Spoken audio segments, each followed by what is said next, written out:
Hello, everyone, and welcome to today's webinar. I'm excited for this one. We're going to be talking about the next wave of security and access control. Obviously, a super important topic and something that doesn't get talked about as much, but I think is something that a lot of property professionals spend a lot of time thinking about, right? It's really a huge risk for almost any property and something that is, yeah, just a necessary evil, unfortunately, in the world that we live in. So excited to talk to everyone. And I'm excited to actually hear from some of you. We have some really great people that have signed up for this. We're not going to save time at the end for questions. We'd love for you to just throw the questions in as we go. And if they're pertinent and we think that we can expand on them, we'll bring them up right as they come. So thank you guys all for being here. And yeah, please let it rip with the questions. Now's your chance to ask them. Well, to get started, I would like to introduce the next wave of security and access control professional. We have some really great presenters here. So first, we have Jeremy Scott. He's co-founder and CTO at Cove. Hi, Jeremy. Thanks for joining us. Yeah, good to be here. Excited to talk about these things. Next, we have Sandy Jackalow coming back for yet another amazing performance. He's a regular here because, as you'll see, he's got a lot to say. He's a Thank you, sir. chief technology officer at Empire State Realty Trust. Thanks for coming on, Sandy. Oh, my pleasure. Good to see you again. Unfortunately, we were going to have a third presenter, Brandy Rushing. She's VP of Sales at Deep Sentinel. She is not able to make it, at least so far. She might be jumping in later if we are lucky. But if not, we'll just have to continue without her. And yeah, she'll be here in spirit. Well, I like to start these out by kind of maybe talking a little bit about some of the bigger changes happening in the industry, right? And these are, I think, the forces that will kind of dictate the rest of our conversation. So really, I want to talk about, the way that we have made changes to the way that we work, right? I think, we're particularly going to be talking about office for this, section here, although we can certainly touch on things that happen, in retail and all of that. But, I think when we think about the office, it's completely different than how we were thinking about it 10 years ago, right? And generally that change means more in and out, more visitors, right? So maybe can you guys give me some examples or some idea of how you think this kind of office dynamic has changed because of this hybrid world we live in now? Sandy, you want to give me a start? How's your job changed in the last 10 years? I'll tell you, security has become at the forefront of everything we do. And, um, you know, the technology that's available becomes almost dual purpose. We've got cameras throughout, and we can also now use them to better operate the building, right? So you start to get people really buying in on security tools because there's an ancillary payback. But when I think about the biggest change, it's balancing the need to keep our assets secure and avoid impacting the tenant and visitor experience. Because the last thing you want to do is walk into a building and have a 5 minute wait to get upstairs and through the elevators and everything else that's going on. So, it's changed the way we look at visitor management systems. The self-service element is so important to moving guests through the turnstiles. You know, Back in the day, you had to go onto a website and you had to call down at the front desk. Now you can easily pre-register the visitors rather. The guests receive the QR code, they swipe them. The turnstile readers are so much more friendly. So you think about just how we've embraced technology. Everybody kind of walks in with their phone now Mhm. versus, you got to go print the pass. And then, the other element of all of that is the video surveillance that we're doing. We've got watch lists, facial recognition, so many other things that we'll talk about over the hour.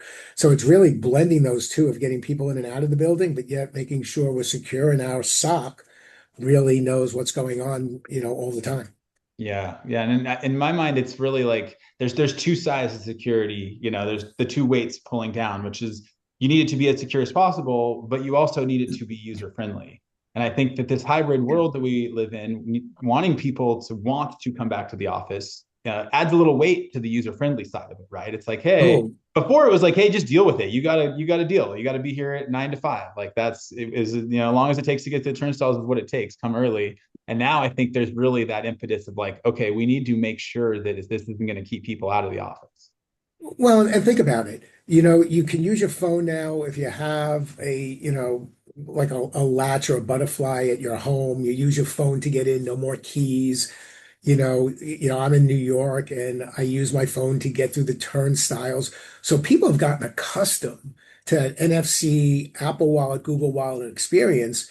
So you want to be able to come into the building and go, from home to street to seat seamlessly. And the same applies to our guests. Yeah.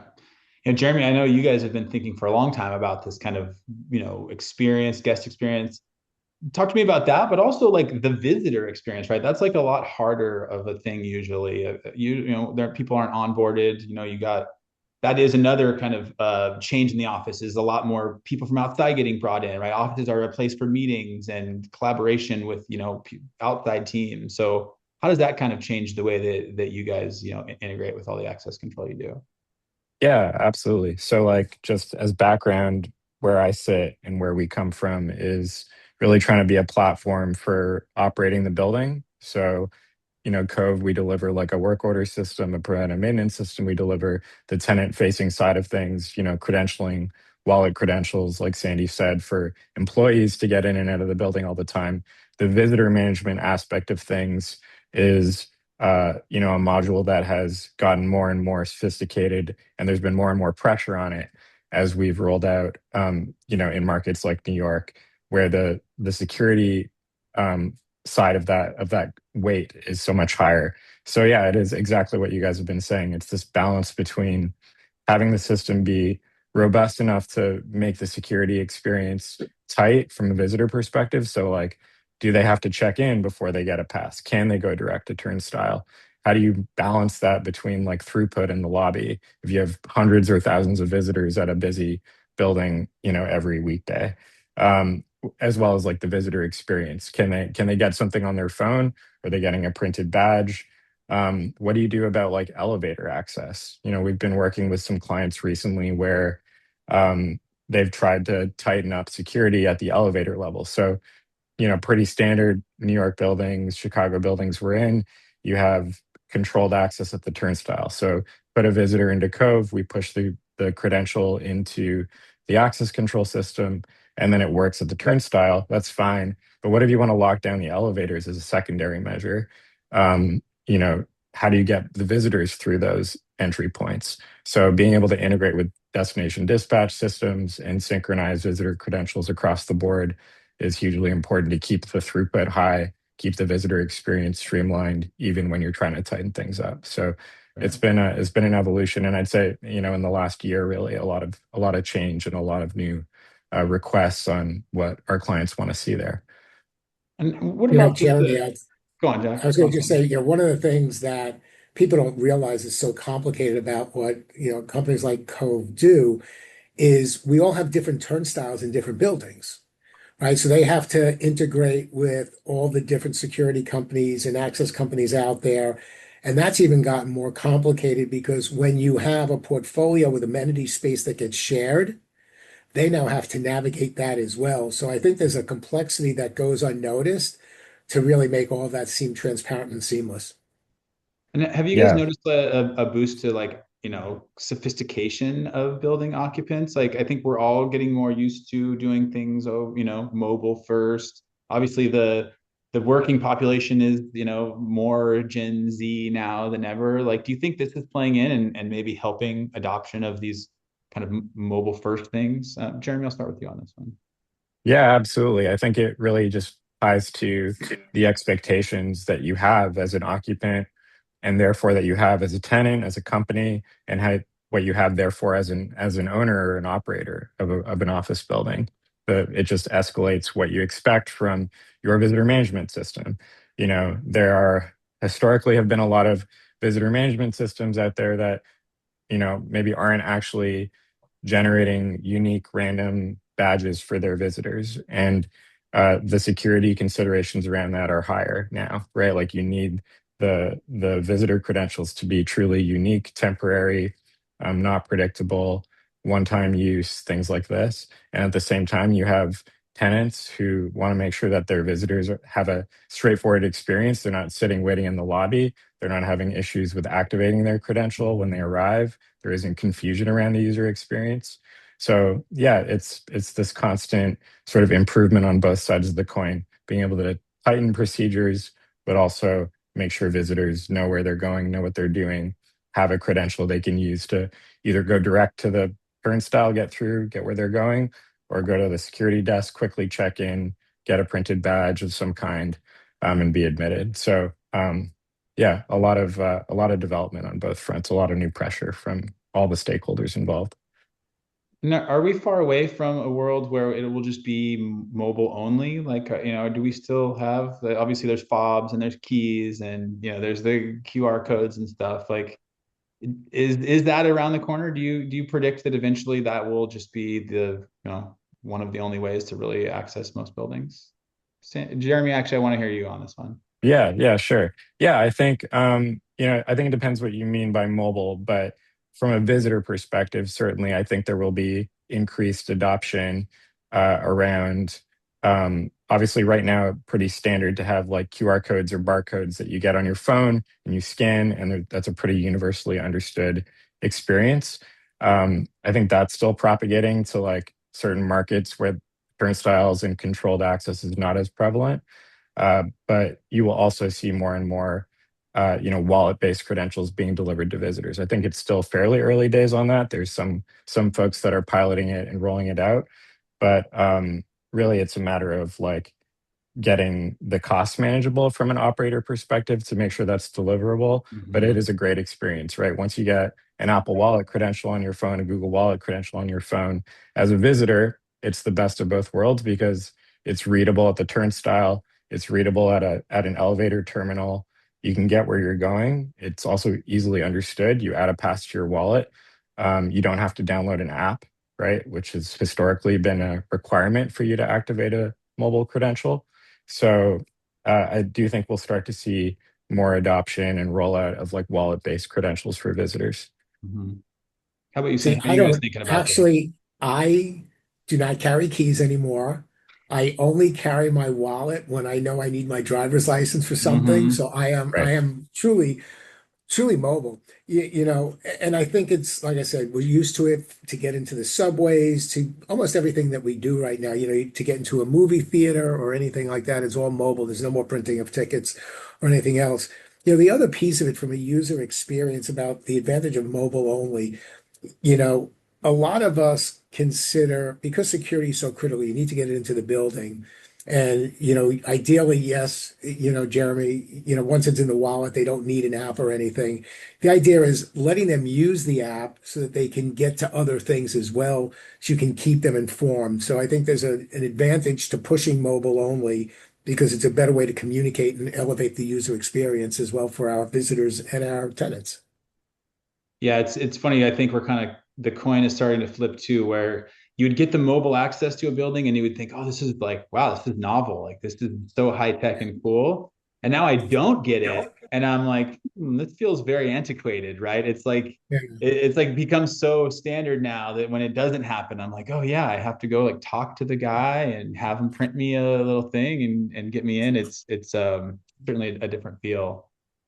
There is a topic that I am unfortunately that we have to bring up here, right? Which is like a trend happening with is a heightened danger of active shooters, right? We've had a number of unfortunate events over a long time now, and I think even if the danger is relatively low statistically, I think it's something that sits in a lot of people's minds, right? And it's something that is so unthinkable and terrible that you have to plan for it, right? And you have to think about it, and you have to make occupants feel safe in spaces. So, Sandy, I'd love to hear from you. Obviously, a lot of your properties are in New York. That's a place that has had some unfortunate incidents in the past. So, how are you guys thinking about this kind of what to do? And it's everything, right? It's not just the tech; it's the training, it's the thought process, it's finding any kind of blind spots. How are you guys kind of trying? Yeah, there are so many elements to it. And what's interesting is with security and your comment of, you want people want to feel safe. but they also don't want to feel like they're in prison where they've got guards all over the place. So it has to be done transparently. And this is where AI, with camera technology becomes so crucial. We've spent a lot of time looking at different security solutions. And, obviously, listen, you look around, there are cameras everywhere. But the software that will take, you take that single stream from a video camera and you can run it through so many different applications. First one to talk about active shooter is the technology exists to look for concealed weapons. So that, if it spots somebody with a concealed weapon, it will alert the SOC immediately. They'll get a warning with obviously an image of the individual and what type of weapon that they think they're having.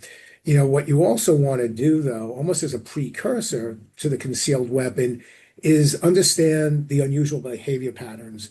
Is somebody lurking in the same place for a Mhm. longer period of time? Is somebody kind of, walking around as if they're canvassing?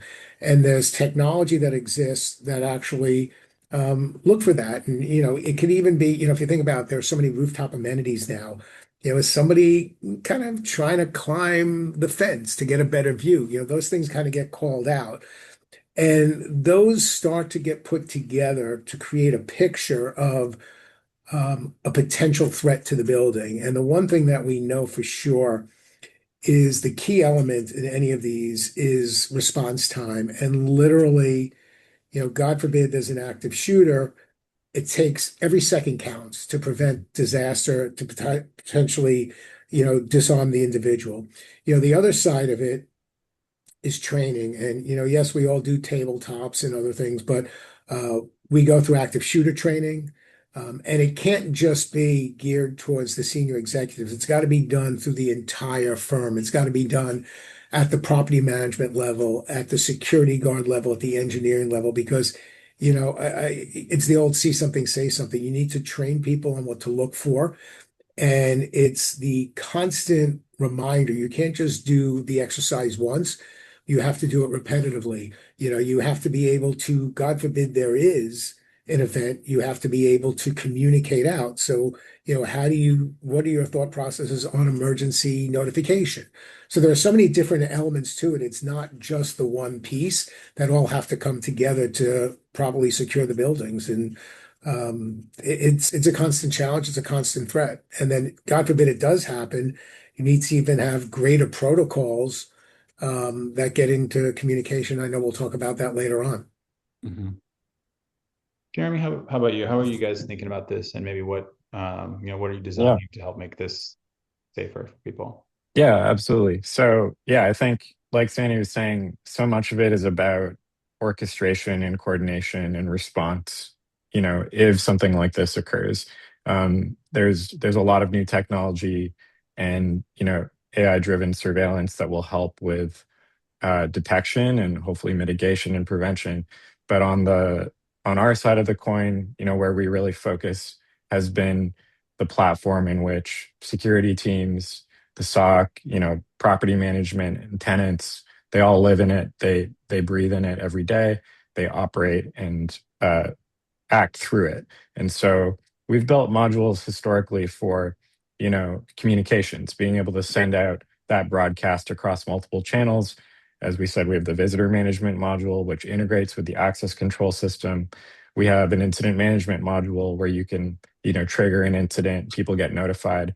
I think for us, the evolution has been really trying to connect these different modules in our platform so that there's an orchestrated response possible. Like you open an incident, you can then send emergency comms through push notes, text messages, voice calls, email through the system to all your tenants. You can send a bulletin to all the guards in the building. You can trigger these uh, notices to go out automatically. And then, also integrations with access control systems. So is there a lockdown mode in the access control system that you want to trigger, right? Can we tie those things together? An incident being opened in Cove leads to a lockdown in the access control system. So I think for us, it's been about connecting the dots between these modules, trying to mature them so that the platform is truly usable during an incident. as like this, home base where you can orchestrate a response. Because I think part of it is you can adopt new technologies for one point solution or another point solution, but it's really about figuring out how to use them in concert and responding to an incident together that Right. that we're trying to work on with our clients and Yeah. roll out. And that concert is tough, right? Where do you start? It kind of has to be like a concert, right? Things have to perform in a certain way. And I know that oftentimes buildings will um, also be able to, work really closely with the first responders. Sandy, how do you guys kind of, deal with them during a crisis, but also probably some training has to go on. Like, what's your relationship with them like, and how do you reach out to them? Yeah, we're obviously, because of the Empire State Building, we're a little unique in some ways, but the sharing of intel with agencies is so important, and it's really the one thing that we should all be doing and can do. There's a group called InfraGard, which is really the perfect form. It's designed as a partnership between the FBI and the private sector. So many of New York real estate owners have members of their, either IT or security teams as part of InfraGard. And we're constantly sharing information back and forth. They do the, TLP, the traffic light protocol, red for your eyes only, yellow, green. And as they see alerts both of a physical and a cyber nature, they're constantly reaching out. The New York branch of InfraGard has a range of targeted working groups, including a real estate working group. So we actually have conversations about this. So, for members in the audience that are not part of InfraGard, go to their website, join. There's a real estate working group, and it's a great group for intel and sharing. The other thing that's kind of been great about the partnership, particularly with the FBI, is when either we've seen or they've seen unusual attack vectors, right? We've been able to reach out to them. They're able to see and find out if it's been shared or seen by others because they have access to Secret Service, NYPD. They have access to other things that most people do not have the capability of doing. And that's a big part of it because there's an incident. For example, we just read, when you read through some of the cybersecurity things, there are a lot of different bad actor groups, and they go through peaks and valleys of when they're quiet and when they're noisy. And when they start to percolate up, we get the alert, say, hey, watch out for this event. So the sharing of information is absolutely so critical from both sides of it because it's allowed us to be more defensive and more proactive at the same time when we know what is leading to what. And the other piece of it is a lot of times if you see something unusual, it may be misdirection. And I'll give you a perfect example. A while back, we were hit by a massive spam attack, and we weren't sure what the end game was.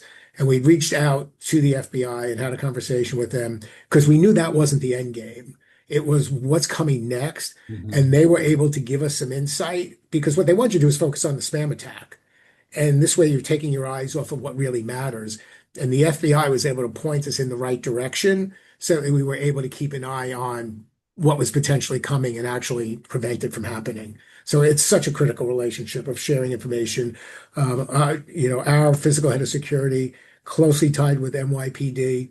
Mhm. Again, we've also got contacts with the Secret Service, but those are invaluable relationships, particularly during time of crisis. Yeah, Jeremy, how do you guys maybe think about this, right? The connection. I've also heard that sometimes, like, fire departments will actually want to go in and, look at occupancy sensors, right? There is some like data sharing that has to happen in these crisis management situations. So how do you guys think about this? Yeah, absolutely. I think where we're most connected on that front is in that sort of response and reporting aspect of things. If an incident occurs, Cove is a great source of truth for visitor activity data. So things like being able to tie out entry events at turnstiles in a lobby with potentially like surveillance footage and having that tie out with the visitor management system and knowing identifying people that were entering the building. That type of reporting and being able to like do that paper trail and audit of what happened and who entered and what was going on is part of where we come in. Also, our incident management module is like the repository for what happens during an incident. So being able to capture details that you can then, report on later and have that really be the file of what occurred, is also, I think, where we fit in. So it's usually in that sort of reporting and audit trail aspect of things where we're, interacting with like law enforcement. Mhm. So yeah. Jeremy, one point that you just raised, which is so important, I'll reinforce it, is a lot of times we will get calls from NYPD or other agencies asking for security footage from our cameras.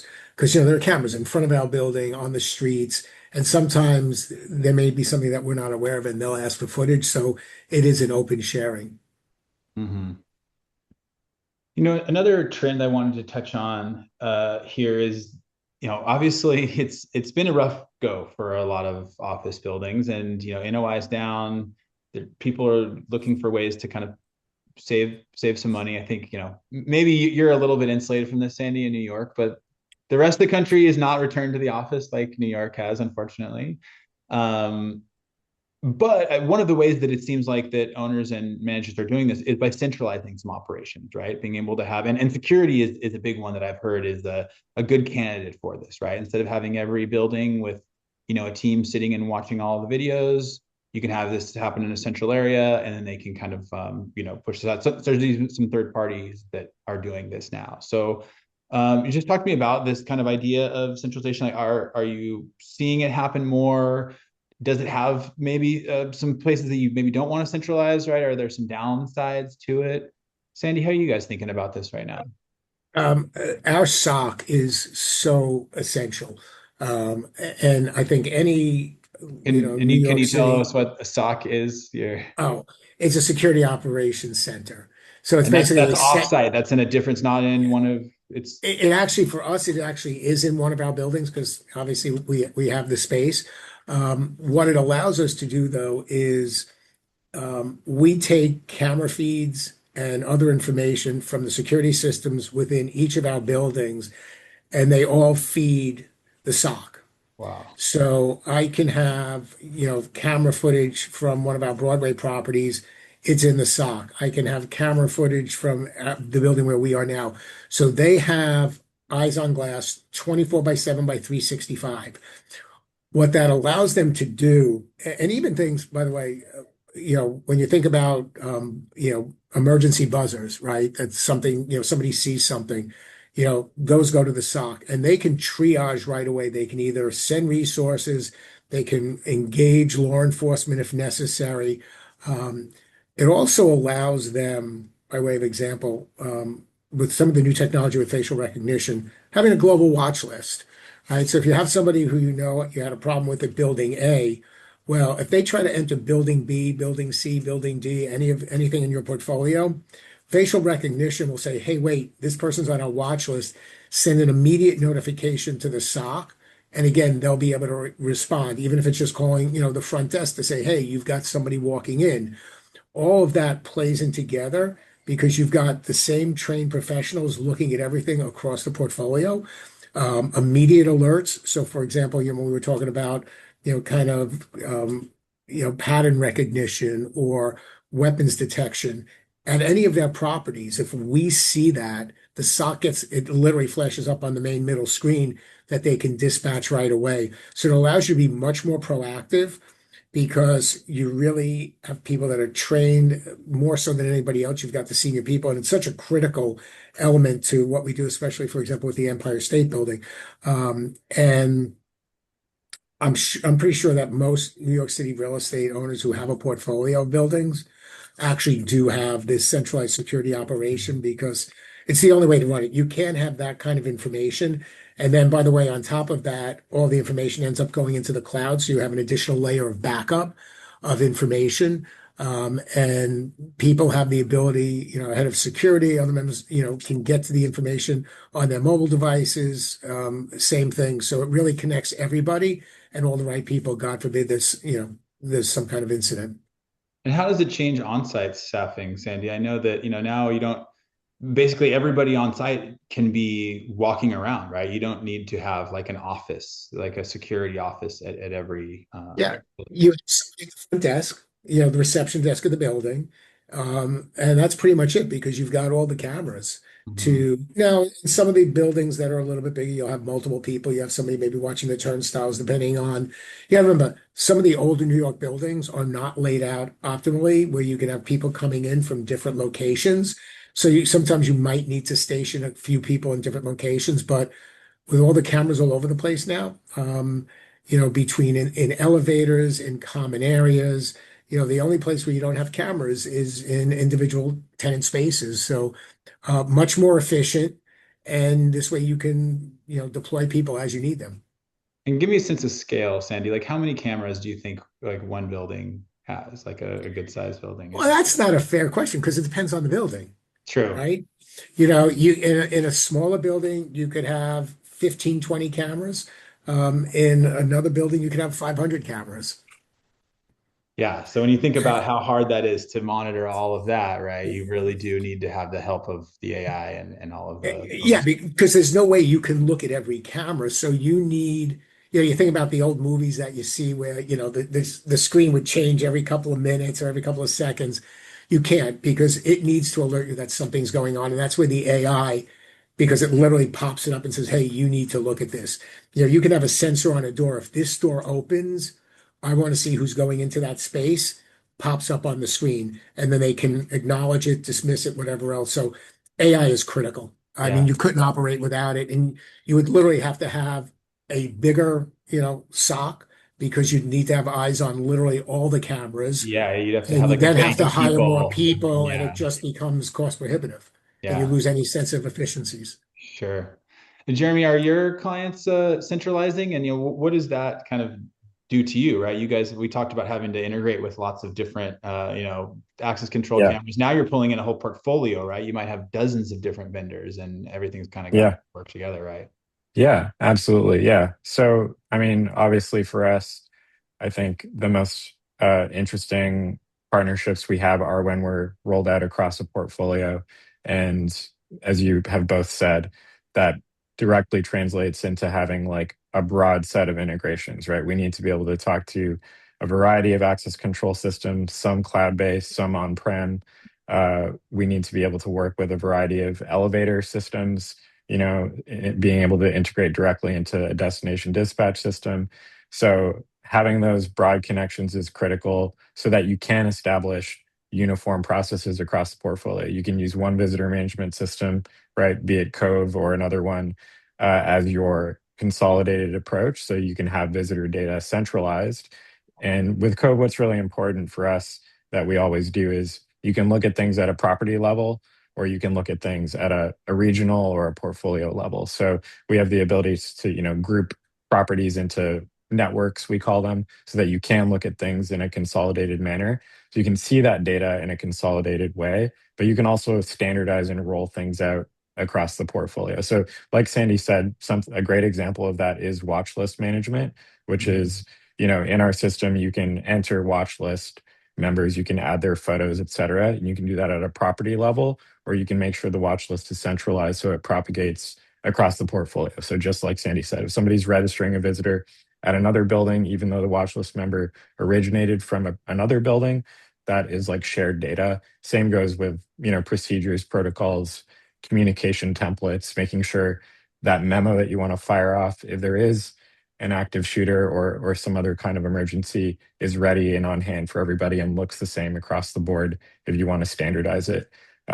So I think a lot of it has been about trying to create those consolidated portfolio views of things while also integrating out to a variety of different systems and trying to be agnostic in terms of whatever access control system you have on site, we integrate with it, right? Mhm.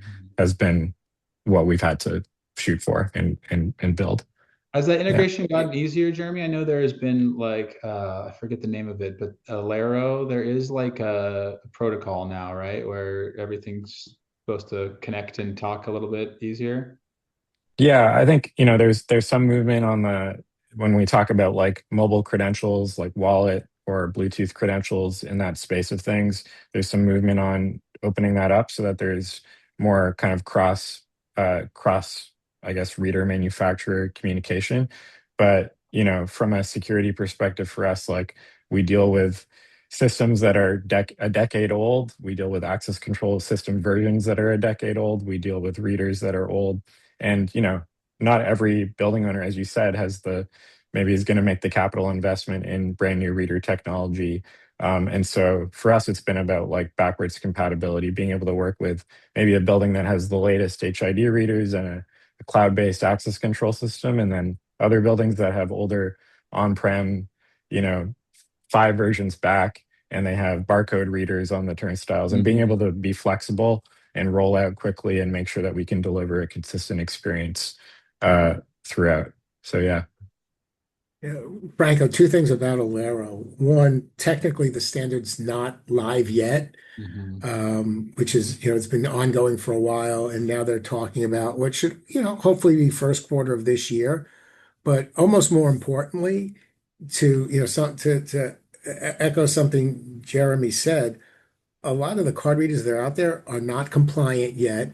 So you're going to have to go through a period of years of people upgrading their card readers to actually make them Alero compliant. So once the standards even get there, there's going to be a period of time. Yeah, because it's unfortunately like access control hardware seems to stay in place until it's dead, right? Like it's one of those weird things where lots of buildings, I feel like they are reluctant to rip out their turnstiles, even if a better option exists. Well, and the challenge is over the last several years, a lot of people ripped out their card readers to put in NFC, which is, NFC is the technology that your Apple Wallet, your Google Wallet used to talk to the turnstile versus Bluetooth back in the day. So a lot of companies over the last couple of years have replaced card readers within their turnstiles. So they're not going to want to go do it again just because there's a new standard. So Mhm. it's going to take probably a good 3, 5, 10 years to really get to that point on some of the older buildings to get the turnstiles to be Alero compliant. Interesting. Okay, well, I want to transition here, talk a little bit more specifically about how tech is kind of changing and is helping properties with all of these trends. One that we touched on a bit, but I want to get a little bit more into is communication, right? And how, I mean, that's a big term, right? So we're talking about the management team communicating with each other, right? We're talking about the occupants and the tenants being able to communicate with the management team. There's obviously work orders and stuff like that, or on a higher level security, right? But also this kind of crisis management communication, right? Which is like you say, I mean, it really has to be well thought out. We're talking seconds can count, getting people to do what they need to do for all these protocols. So let's just kind of go over the ways that communication is being affected by technology and maybe how it is the best practices to get to where really a modern building should be to by modern safety standards. Sandy, how do you guys use kind of the every channel hopefully right for communication? Because that's a tough thing is you got to Yeah. meet people where they are. You can't just say use my app, right? What if they email you, text you, call? You got to be available. Yeah. So, let me start off by, kind of awareness is so critical from a crisis management perspective and the training that goes along with it, because in those moments when, God forbid, you have a crisis, or an incident, you have to be able to respond and people know how to respond. So I can't emphasize enough, the annual training that covers everything from social engineering, impersonation, as we talked about before, active shooter. People should be doing tabletop exercises to go through and making sure that everybody in the firm knows how to respond, to these situations. But as part of any crisis management or incident response plan, communication is so important. We've got a series of templates, right? So let's say press is on site. Who can say what and to whom? First responders, emergency evacuation. So you have to have templates that cover all the different scenarios, because that's the first thing. Because the last thing you want to do is have first responders on site. Nobody knows who the lead person is, because in a crisis, you need to have one person kind of taking the lead. What can they say? Who do they refer them to? So I think that's an important, part of it. The other piece of it too is then you've got to have a series of communication tools, right? And we have, for example, text notification. And our emergency communication channel does text, it does email, it does telephone. It goes through and we program this, and we have templates in this system as well. First thing you do is, let's say you'll text. If there's no response to the text, then you'll do a phone call. After the phone call, you'll do an email, and that could be personal numbers, it can be business numbers. So you literally go through until somebody acknowledges that you actually have a response to that. The other piece of communication within the building itself, when you think about it, um, in some buildings they use radios. Well, what happens if your radios go down, right? How do you communicate amongst 30 or 50 floors across? What happens in, we also this a couple of weeks ago where nobody thought, Verizon Wireless can go down. What happens if Verizon goes down and you can't text and you can't call? So you need to have literally a very layered approach, especially, God forbid, you need to be in the position of, stay in place or evacuate. How do you communicate? You think about, and in office buildings, the one thing that probably drives everybody is crazy is when they have to go through the semi-annual fire drills, but there's a reason for that. So people know, God forbid, how to respond. And that's why a lot of this first responder networks are on, kind of old copper networks. They're not reliant on the internet. They're not Mhm. reliant on cellular because those are tried and true. So you've got to think about all of those things.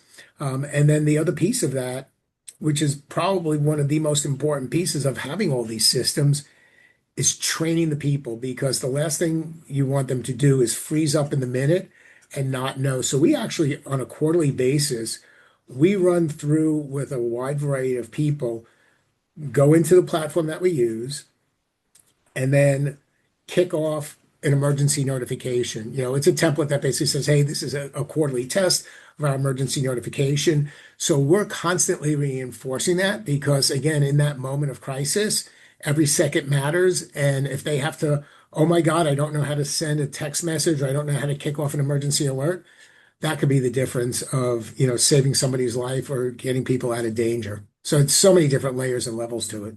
Sure. And I know Sandy, you had talked to me a little bit about using chatbots and AI. Is that something that, crisis management and communication, is that something that AI can help with, or is this so critical that you'd rather just keep this with a human behind it? You need a human because there's so many different nuances to every situation of what template do you use? Mhm. How are you assessing is there a level of panic or people staying calm? What happens if the elevators shut down because of the crisis and return to the lobby? That could be a different process. And there's so many different pieces of information that you need that there's no way AI can really figure out each of them because you literally have to be boots on the ground. What floor, what type of crisis is it? If it's a fire, you're going to react different than if it's an active shooter, than if it's, something else. So I don't think this is something the AI will ever be able to really replace. You need that context of what's going on in the moment, and you need to be able to read the situation and the people in that moment too. Yeah, yeah. There's a nuance to it, right? If someone says, "Oh, hey, yeah, bring some help," or if they scream, Yeah. "Help right It's now," right? There's a different level. The chatbot might think those are the same, right? But it they're could start a panic. And then how do you control the panic? right. You've got to tell people, everything's fine, stay calm, exit the building this way. So Yeah, that's it, it can't tell the difference. It can't tell the nuances of human emotion and how to react and how to comfort somebody and, take the so-called temperature down. yeah. Yeah. That's a great point. Jeremy, I know, I mean, obviously you guys are, a communication platform for a lot of it. How does that play into security and where does the technology you really think help make buildings more secure? Yeah, I think it's really having, like Sandy said, it really comes back to like having a playbook and a plan when it comes to incident management. And communications is obviously key and core to that. And so for us, it's been about extending what we've done on the communication side to have that reach across multiple channels, adding the reporting capabilities so that you know when people have marked safe, or I sent this Mhm. out over 4 different channels. Who opened it? Who did I reach? Who did I not reach? Did Mhm. they engage with the communication in some way? So it's been about, deepening those features to make sure that people can do what they need to do in it. But I think it's also about like tying things together. So like I said, we have this incident management module, we have the communications module. How are they tied together? So, like knowing that if an incident is opened, certain communications should be offered as like the next step of what should happen in the incident response and tying those together. So, I think that connectivity across parts of our platform, as well as deepening what you can do with our communications module, have been like the areas where our clients have been starting to adopt Cove as their primary incident management response communication system. And that's really what we're after, is to try to provide that value in one place where they can use Cove as a single point of single pane of glass for managing these situations. Yeah, and I think one of the pieces that is skipped with communication is signage, right? I think sometimes in an emergency, right, everyone's getting on their cell phone. There might be some problems there, right? To expect to be able to communicate directly with people. And so sometimes, I mean, do you guys have the ability to override some of this signage and put emergency messaging? I'm thinking, obviously the big signage in the lobby, but also like the little screens on the elevators or the turnstiles or things like that, right? Is that, Jeremy, something that you have seen, become more prevalent? Yeah, it is certainly something we've talked to our clients about. We do have like a digital signage app that we roll out with some of our clients, and it's primarily used for the sort of engagement side of things, as far as like Sure. The sharing an big ads. announcement or putting on an event or things like that. But Yeah. yeah, being able to change that to have an alert that's propagated through the building is something that people have been asking about, certainly when it connects to incidents and emergency communications. So I think there's a lot of sort of like side effects that should be happening during an incident. And we've been largely focused on the communications aspect of it, but also the access control integration aspect of it. What happens with your visitor management system during an incident? What happens in your access control system during an incident as it pertains to like a lockdown schedule or something like that? So those are the things we're starting to explore with our clients, ways that we can be, the hub of that response. And I think that's where there's a lot of like evolution to happen, is how do you connect all these different systems? I don't think Right. it's AI per se, it's just workflow and automation to connect disparate systems to like coordinate a response. Right. And So you have to have someone that sits there and sits down and thinks through all this stuff, right? And says, okay, if we have to lock down this floor, this signage will go here, the other signage. I mean, it's Andy, do you have like someone that this is their job to sit down and plan out all of these terrible scenarios? We have a crisis management team. We have an incident response team. We meet on a regular basis. We report in on a regular basis to the board. It's something on their radar screen.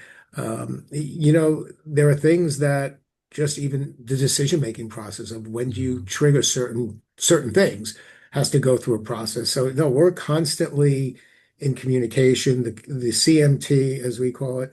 And the difference, by the way, for the crisis management team, that's more focused on the physical event, whereas the incident response plan is more focused on the cyber event. So there are, two different paths that you take depending if it's just a physical technology related event versus a physical event. But you constantly have to review those. Business continuity plans have to be reviewed on a regular basis. It's why we do the quarterly testing as well. So it's a firm-wide effort with representatives across. Yeah, makes sense.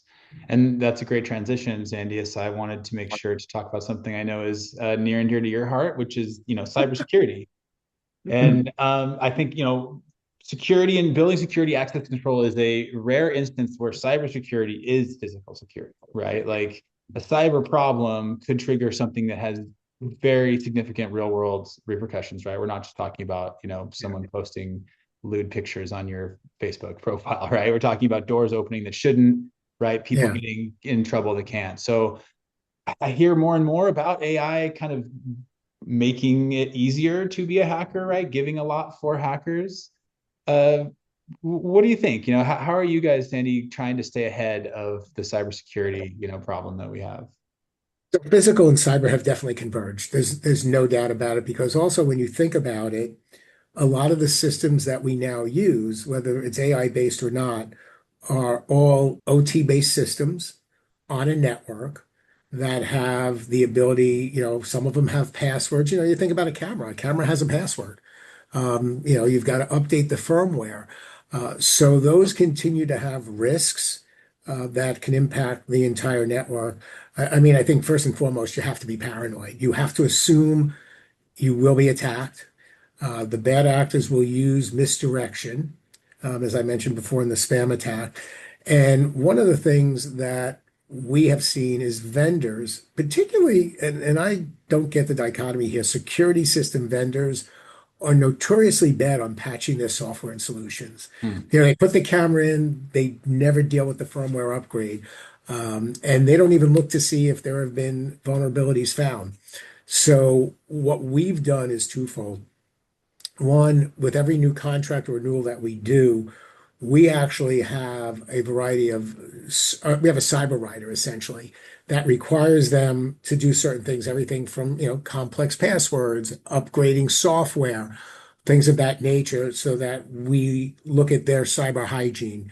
The other piece that we do for all of our vendors is we do an annual assessment, a vendor assessment, and it covers everything across the board from, their networking, how they're secured, do they have business continuity? How are they training their people? How are they connecting systems, transferring data? Supply chain risk, because all of that can lead to an issue. And think about cameras.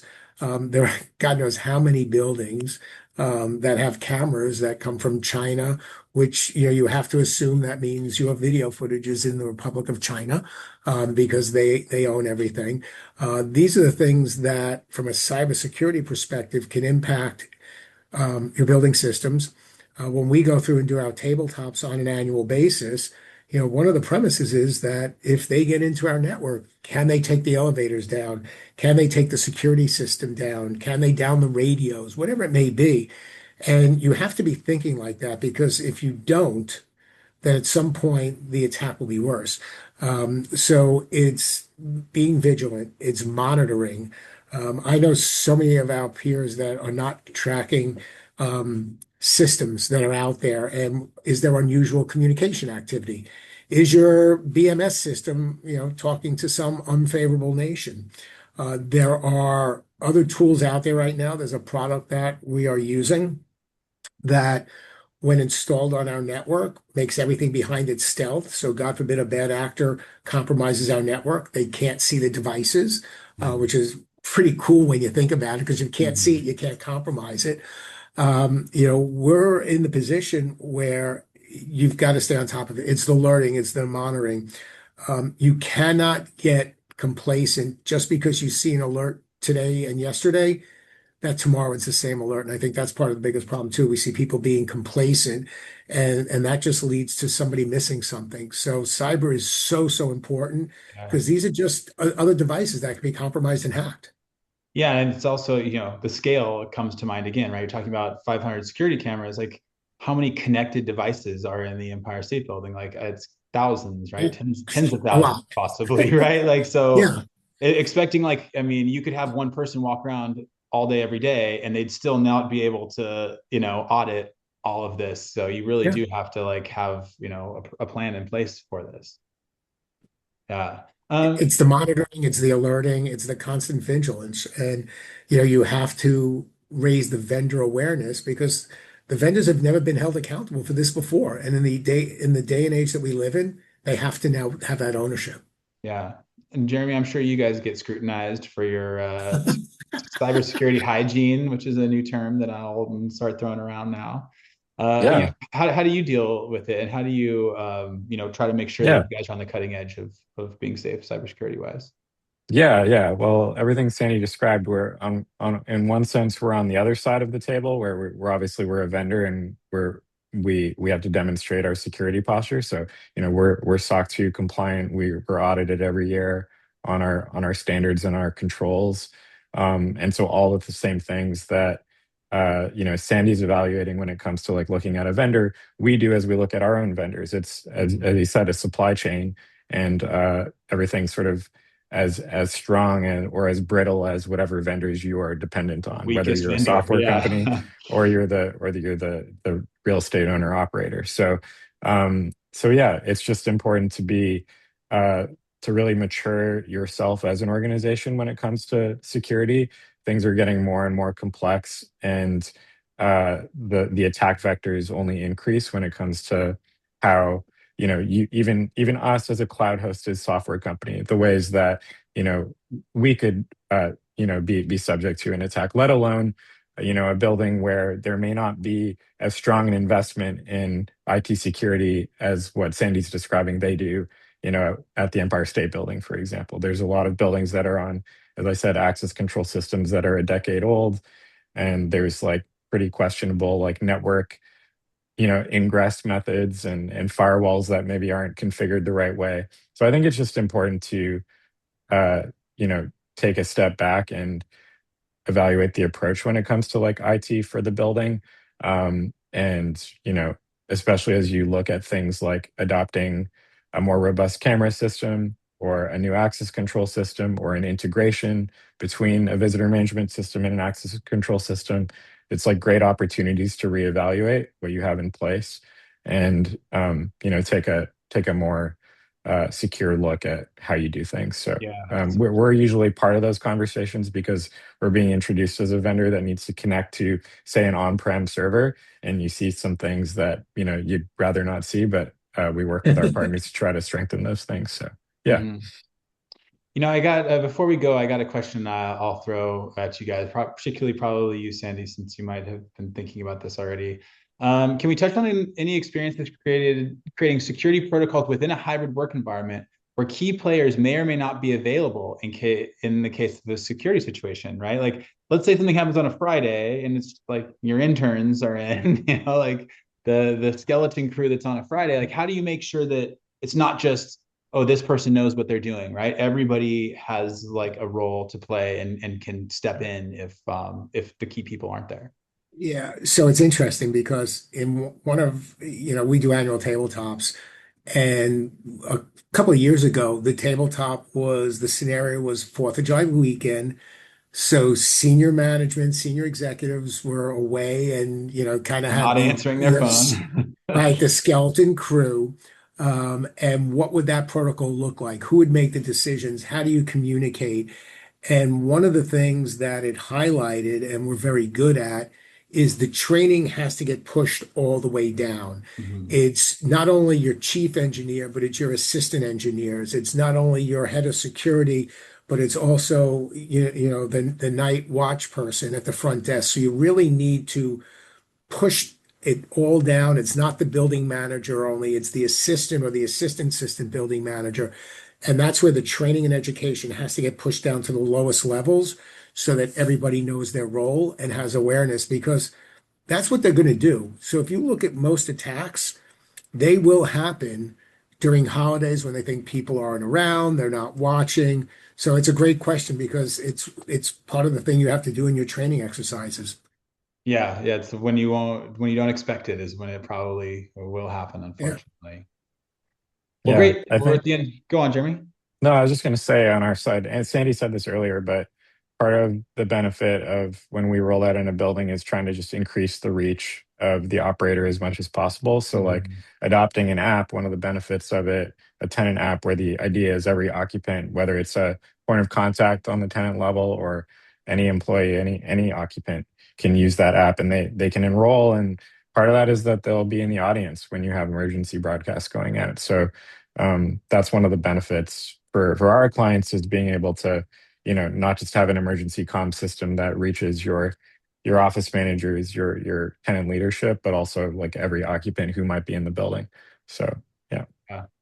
Yeah, Yeah. getting everybody involved. I mean, it literally does take everybody to keep these places secure. So it's the end Mhm. of our conversation. I want to thank all of you so much for joining. This has been really fascinating, I think. If anyone watching would like to be introduced to either Sandy or Jeremy, please send me an email. It's franco@propmoto.com. That's franco@propmoto.com.